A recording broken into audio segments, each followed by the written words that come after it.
اذا وقب ومن شر النفاثات فی العقد، اور پھونک مارنے والیوں کی شر سے کہ جو گرہوں پر عقدوں پر پھونک مارتی ہیں۔ یہ ہے وہ جادو اور ٹونے کا معاملہ، جادو ٹونا ٹوٹکا۔ اس میں نفاسات کیوں آیا؟ جادوگر تو مرد بھی ہوتے ہیں، عورتیں بھی ہوتی ہیں، اس کے بارے میں مختلف تعبیرات کی گئی ہیں۔ چونکہ ان کے نفوس کی یہ شرارت ہے، لہذا نفس کی طرف نسبت دیتے ہوئے اسے مؤنث بنایا گیا، یا چونکہ ان کی جماعتیں ہیں، ان کے گروہ ہیں، لہذا ایک جماعت کے لیے لفظ مؤنث کہا جاتا ہے عربی زبان میں، تو شاید اس کے اعتبار سے نفاسات کہا گیا۔ ایک رائے یہ بھی ہے کہ عاصم ابن لبید کی بہنیں اور بیٹیاں خاص طور پر ماہر تھیں، اور جو جادو اس نے کیا حضور صلی اللہ علیہ وسلم پر اس میں وہ بھی شامل تھی، اس لیے شاید یہ نفاسات کا لفظ آیا ہے۔ بہرحال اس پر ہمارے تمام مفسرین کا اجماع ہے کہ اس سے مراد ہے جادو کے لیے، ٹونے کے لیے، ٹوٹکے کے لیے کچھ پھونک پھونک کر گرہوں پر پھونکے مارنا اور گرہ لگانا۔ عقد یہ جمع ہے عقدے کی، عقدہ کہتے ہیں گرہ، تو عقدہ جمع اس کی عقد، گرہوں پر پھونکے مارنے والیوں کے شر سے رب الفلق کی پناہ میں آتا ہوں۔ یہ معاملہ جو ہے میں چاہتا ہوں کہ ذرا ایک اس کی لغوی بحث سمجھ لیجئے، نفس کسے کہتے ہیں۔ اب یہاں بھی آپ دیکھیں گے نفس اور نفخ، نفخ قریب ہے، یہ نفس سا جب آئے گا تو وہ سین نہیں ہے، ویسے تو لفظ نفس بھی اس کے قریب ہے، نفس تنفس سانس لینا، سانس میں بھی یہ ہوا جو ہے اندر جاتی ہے باہر آتی ہے، لیکن نفخ کے معنی پھونک مارنا۔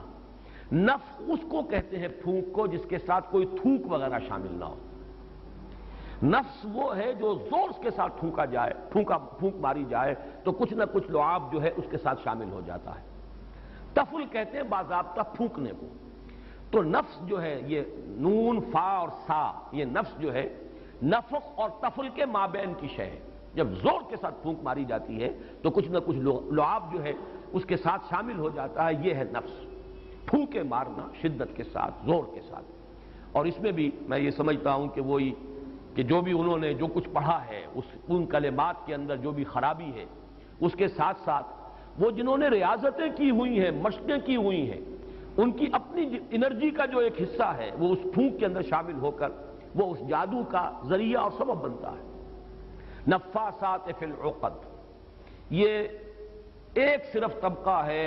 دور جدید میں کہ جو اس جادو کو اور حضور صلی اللہ علیہ وسلم پر بالخصوص جادو کے اثر ہونے کی نفی کرتا ہے۔ یہ وہ جدید معتزلہ یا ریشنلسٹ گروپ جو ہمارے ہاں پیدا ہوا ہے، جس کے امام اول اس بر عظیم پاک و ہند میں سر سید احمد خان تھے۔ انہوں نے جنوں کا وجود بھی علیحدہ نہیں مانا، جن بھی انسان ہی ہے، زیادہ مشتعل مزاج انسانوں کو جن کہہ دیا گیا ہے، استعارتاً کہہ دیا گیا، آگ سے بنائے گئے، جیسے ہم کہہ دیتے ہیں کہ فلاں شخص غصے سے آگ بگولا ہو گیا، وہ آگ تو نہیں ہو جاتا، انسان ہی رہتا ہے، لیکن یہ کہ جو انسان مشتعل مزاج ہو کہہ دیا گیا کہ وہ آگ سے پیدا کیا۔ بہرحال انہی کا ایک ذہن ہے جو ہمارے ہاں مختلف شاخیں جو ہیں، مثلا قادیانیوں نے جو تفسیر لکھی ہے وہ مختلف تفسیریں ہیں، اور اس میں مولوی محمد علی کی تفسیر کا تو شہرہ بھی بہت ہے، اس لیے کہ واقعہ یہ ہے محمد علی لاہوری، اس شخص نے چونکہ تفسیر رازی سے، امام رازی نے الفاظ کی لغت کی جتنی بھی شرح کی ہے، لغوی شرح، وہ سب کی سب نقل کر دی ہے۔ اب وہ لوگ سمجھتے ہیں کہ بہت علم کا خزانہ ہے، بہت بڑی کوئی شے ہے یہ، تو اس کا بڑا اثر ہوا ہے اور اس سے کافی لوگوں نے اثر قبول کیا۔ پھر علامہ مشرقی، ان کا فکر وہی جدید سائنٹیفک ریشنلزم، اسی طریقے سے پرویز صاحب، ان کا فکر، اور کچھ درجے میں جیسا کہ میں بار بار ذکر کرتا رہا ہوں مولانا اصلاحی صاحب بھی اس فکر سے متاثر ہیں۔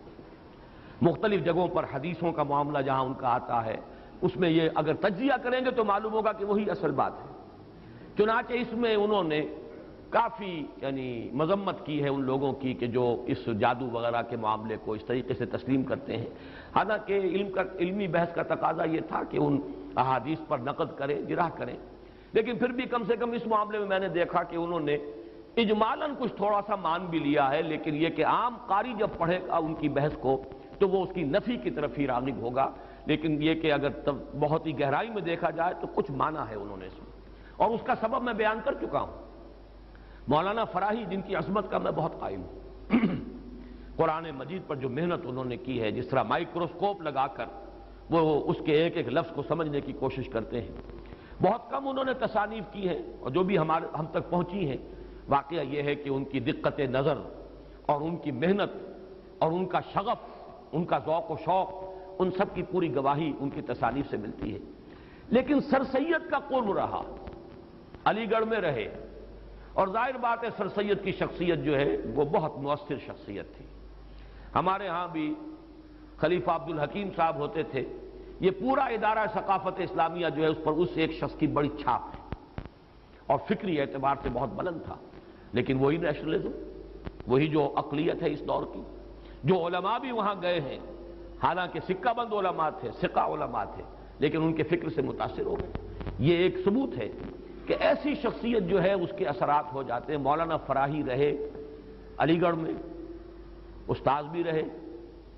طالب علم بھی رہے، پھر یہ کہ سر سید ہی کے کہنے پر وہ وائس رائے کے ساتھ انہوں نے ایسٹ افریقہ کا دورہ بھی کیا، مترجم کی حیثیت سے انگریز وائس رائے کے ساتھ گئے۔ تو اس سے یہ ہے کہ کچھ نہ کچھ تاثر ان کے ہاں بھی موجود ہے۔ لیکن یہ بات جان لیجئے کہ صرف اس طبقے کو علیحدہ رکھ دیجئے تو باقی سب کے نزدیک جادو برحق ہے، کلمات کی تاثیر ثابت ہے۔ ہر کلمہ خیر ہو، کلمہ شر ہو، اس کی کوئی تاثیر ہے، اس کے کوئی نتائج ہیں، اور اس کے نتائج نکلتے ہیں۔ جیسے کہ جسمانی کسی کو زخم لگایا جائے، جیسے حضور صلی اللہ علیہ وسلم کو بھی زخم لگا ہے غزوہ احد میں، خون کا فوارہ چھوٹا، زیادہ خون بہہ گیا تو غشی بھی طاری ہوئی، سب کچھ ہوا، دندان مبارک شہید ہوئے۔ جیسے جسم اطہر پر یہ اثرات جو ہیں خارجی حملوں اور خارجی جو زخم لگے ہیں ان کے ظاہر ہوئے، اسی طرح یہ مانوی قسم کا جو حملہ تھا اس کا بھی نبی اکرم صلی اللہ علیہ وسلم پر اثر ہوا ہے۔ یہ صحیحین کی روایات سے ثابت ہے، اور میں یہ سمجھتا ہوں کہ اس سے انکار کرنا در حقیقت یہ اس دور کے بڑے فتنوں میں سے ایک فتنہ ہے۔ جو چیز اس طریقے سے ثابت ہو جائے، اور اس میں کہ عقلی اعتبار سے خود قرآن سے ثابت ہے، اس لیے کہ حضرت موسیٰ علیہ السلام پر بھی جادوگروں کے جادو کا اثر ہوا، قرآن میں ثابت ہے۔ جب مقابلہ ہوا ہے، اور حضرت موسیٰ علیہ السلام کا معجزہ بھی یہی تھا نا کہ عصا ڈالتے تھے زمین میں، وہ اژدہا بن جاتا تھا، حیۃ تسعیٰ، سانپ ہے ہلنے والا، چل رہا ہے۔ اور وہی کچھ انہوں نے کر کے دکھا دیا عارضی طور پر۔ جادوگر آئے، انہوں نے اپنی چھڑیاں اور اپنی رسیاں پھینکی، اور وہ بھی نظر آئیں، سب کو نظر آئیں کہ جیسے سانپ ہے چل رہے ہیں، جیسے سب کو نظر آئیں حضرت موسیٰ کو بھی نظر آئیں۔ جیسے نظر بندی آپ کہتے ہیں، نظر بندی سب کی ہوئی تو حضرت موسیٰ کی بھی ہو گئی۔ عصمت انبیاء سے یہ کوئی شے بعید نہیں ہے، معلوم ہوا کہ قرآن سے ثبوت مل رہا ہے۔ اور جیسے حضرت موسیٰ علیہ السلام کے بارے میں تو یہاں تک ہے فَأَوْجَسَ فِي نَفْسِهِ خِیفَةً موسیٰ، ایک خوف پیدا ہوا اندر، اور خوف جو ہے بالکل سمجھ میں آتا ہے، معقول بات ہے، منطقی بات ہے کہ فوراً یہ اثر ہوا ہوگا کہ یہ تو وہی کچھ انہوں نے کر کے دکھا دیا جو اللہ تعالیٰ نے مجھے عطا فرمایا تھا معجزہ۔ دیکھنے والوں کو تو وہی کچھ نظر آ گیا، فرق کیا ہوا؟ ڈگری کا فرق رہ جائے گا شاید۔ لیکن یہ کہ جب اللہ تعالیٰ نے فرمایا ہے موسیٰ لا تخف انک انت الاعلیٰ، گھبراؤ نہیں، تم ہی جیتو گے، تم ہی سربلند رہو گے، گھبراؤ نہیں، خوف محسوس نہ کرو، ذرا جو تمہارے ہاتھ میں اسے ڈالو تو صحیح، الق ما فی یدک، الق عصاک، پھینکو۔ اور اب اس اژدہا نے جو حضرت موسیٰ کے عصا سے بنا ہڑپ کر لیا ان تمام سانپوں کو جو نظر آ رہے تھے، تو معلوم ہوا کہ یہ جادو تھا، اور یہ جادو نہیں کوئی اور شے ہے۔ اور یہ بھی میں نے بارہا عرض کیا ہے کہ یہ بات، یہ حقیقت بھی منکشف انہی پر ہوئی جو جادوگر تھے۔ دوسرے والوں کو تو دیکھنے کو یہی پتا چلا ہوگا یہ بڑا جادوگر، یہ چھوٹے جادوگر، اور کیا، بڑا جادوگر غالب آ گیا، چھوٹے جادوگر جو ہے نا ہار گئے۔ بڑے جادوگر کا نے جو جادو پیدا کیا اس نے ہڑپ کر لیا چھوٹے جادوگروں کے جادو کو، تو زیادہ سے زیادہ ان کے ذہن میں تو یہی بات آئے گی۔ لیکن جادوگر جانتے تھے یہ شے کچھ اور ہے، یہ جادو نہیں ہے، اس لیے کہ ہر ماہر فن اپنے فن کی لیمیٹیشنز کو جانتا ہے۔ یہ تو اسٹیفن ہاکنگ سے پوچھئے کہ فزکس کی اس وقت کیا لمٹ ہے جس سے آگے فزکس نہیں جا سکتی، یہ کسی بھی بڑے سے بڑے ماہر سے پوچھئے کہ کیا ہماری لیمیٹیشنز ہے۔ بہت بڑا معالج آج آپ کو بتائے گا کہ فلاں بیماری کے ضمن میں یہ ہماری لیمیٹیشن، اس سے آگے ہم نہیں جا سکتے۔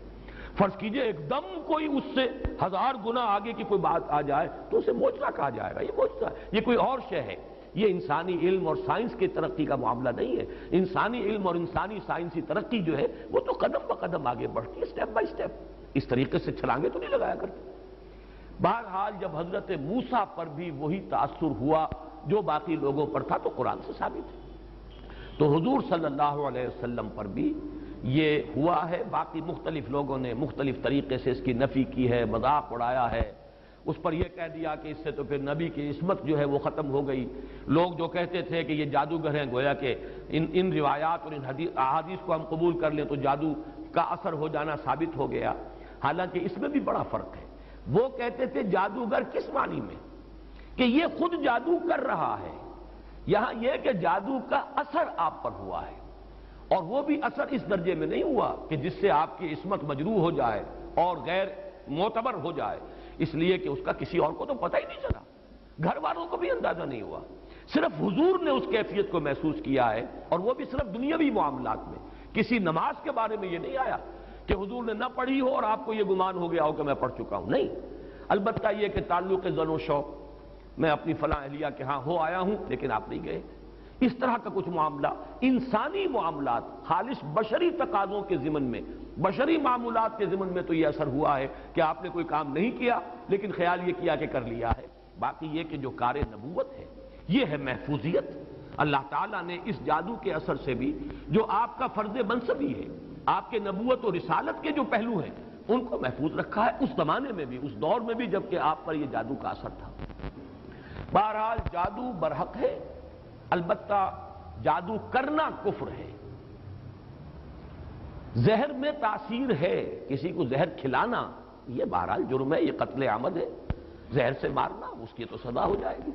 اس اعتبار سے نوٹ کر لیجئے وَمِن شَرِّ النَّفَّاثَاتِ فِي الْعُقَدِ، اور یہ بھی گویا کہ ایک شکل ہوئی من شر ما خلق،